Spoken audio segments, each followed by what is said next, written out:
Assalamualaikum warahmatullahi wabarakatuh. Halo, assalamualaikum. Jumpa lagi dengan saya Aris Ahmad Sobari. Saya guru PAI di SMA Negeri 1 Cineam.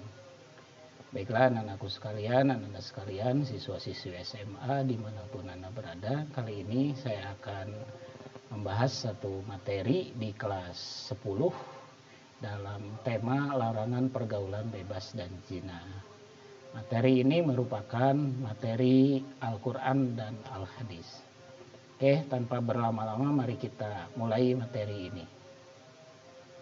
Yang pertama, mari kita berangkat dari firman Allah Subhanahu wa taala Al-Quran surah Al-Isra ayat 32.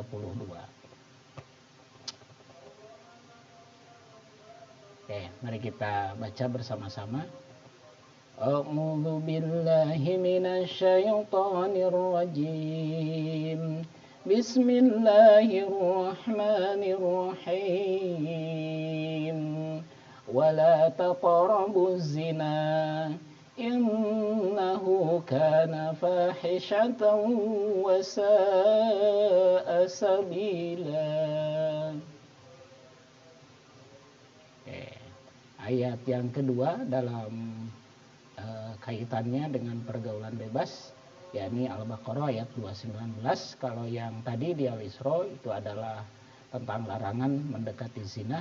Kalau yang ini adalah tentang larangan meminum khamr dan berjudi.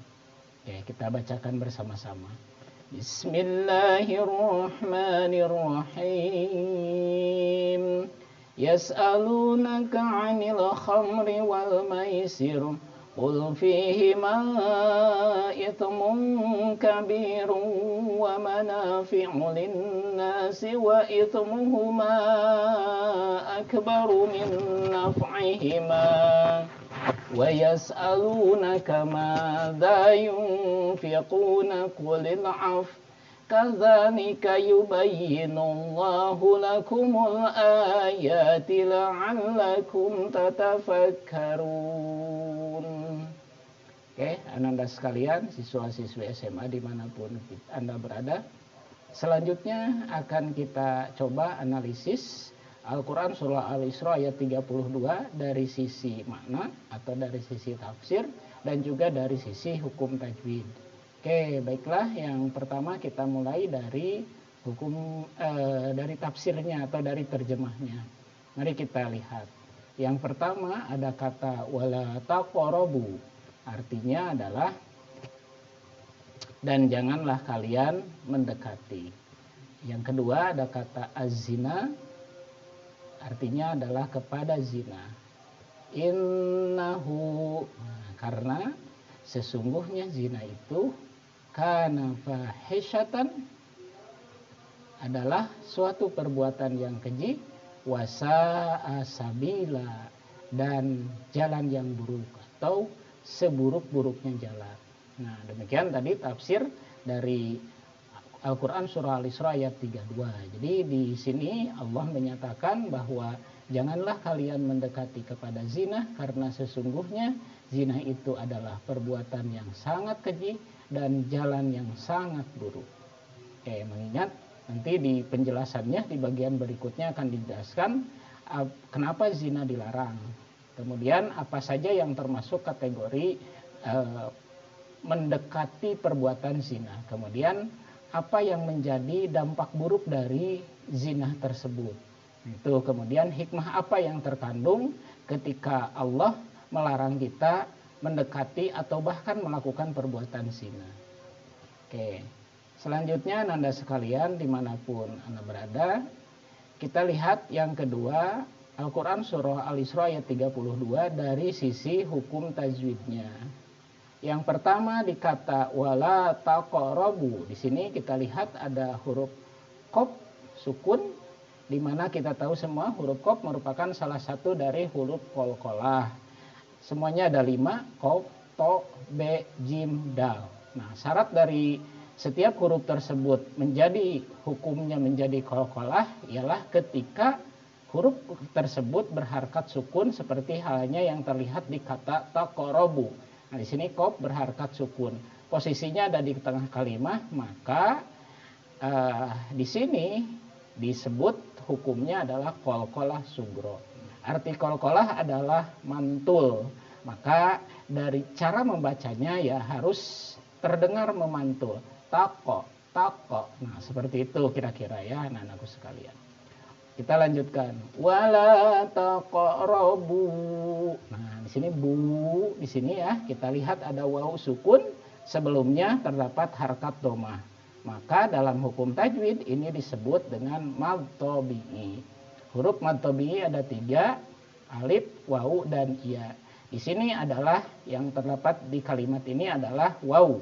Nah, wawunya tentu harus sukun dan sebelumnya harus berharkat domah.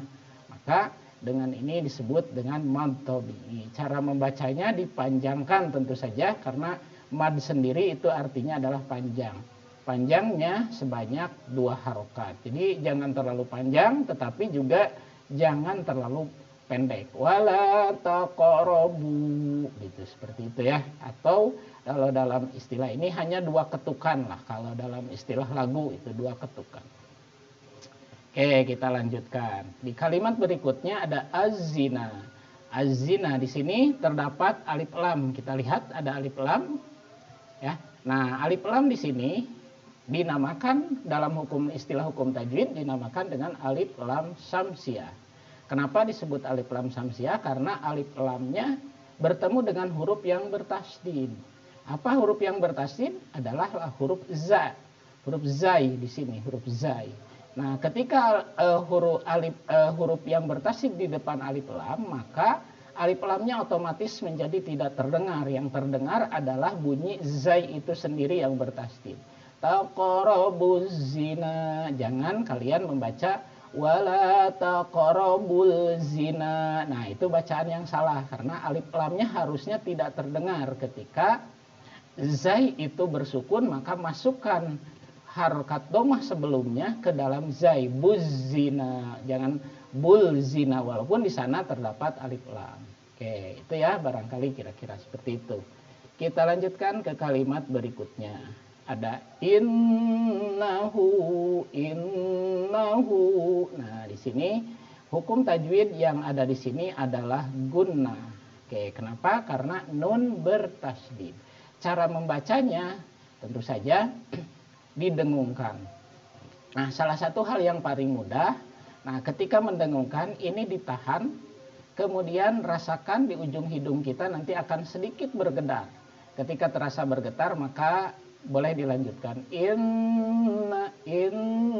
Nah, seperti itu ya, innahu. Nah, itulah gunnah. Huruf gunnah ada 2 ya, seperti kita ketahui bersama. Salah satunya adalah nun dan yang kedua adalah mim. Ketika nun atau mim bertasdid, maka ya caranya hukumnya adalah gunnah. Begitu. Oke, kita lanjutkan berikutnya. Innahu kana fahishatan wa sa'a. Nah, di sini ini hukumnya kita lihat ada mad ya, kemudian di depannya ada hamzah. Maka ini disebut dengan mad wajib muttasil. Kenapa? Karena hamzahnya masih dalam satu kalimat dengan lafaz sa'a. Jadi, nah ini disebutnya mad wajib muttasil. Dibaca secara panjang, panjangnya adalah 5 harokat atau 5 ketukan. Nah, wasa'a seperti itu. Agak panjang ya, berbeda dengan mad tabi'i. Kalau mad tabi'i tadi hanya 2 ketukan, kalau ini hanya adalah 5 ketukan. Wasa'a sabila. Nah, yang terakhir sabila. Nah, kita perhatikan anak-anakku sekalian, sini ada sesungguhnya di huruf lam itu adalah tanwin fathah. Kalau kita baca secara normal sabilan, sabilan. Nah, kenapa dibaca sabila? Karena ini berada di akhir kata. Nah, atau harus berhenti. Berhenti itu dalam istilah Arab disebut waqaf. Nah, waqaf itu berhenti. Nah, karena tanwin fathah, nah harus berhenti dibaca, harus tanwin fathah diwaqafkan, maka dibacanya jadi sabila. Nah, secara hukum tajwid, hukum ini dikenal dengan mad iwad. Agak panjang ya, dibaca panjang, sabila, seperti itu. Kira-kira 2 harokat. Nah, tanwin fathah dalam posisi waqaf, maka dalam hukum tajwid ini disebut dengan mad iwad. Oke, itu kira-kira demikian untuk pertemuan yang pertama ini. Mudah-mudahan bisa dipahami. Silahkan dipraktekkan dalam keseharian kalian dalam membaca Al-Quran di rumahnya masing-masing. Terima kasih. Assalamualaikum warahmatullahi wabarakatuh.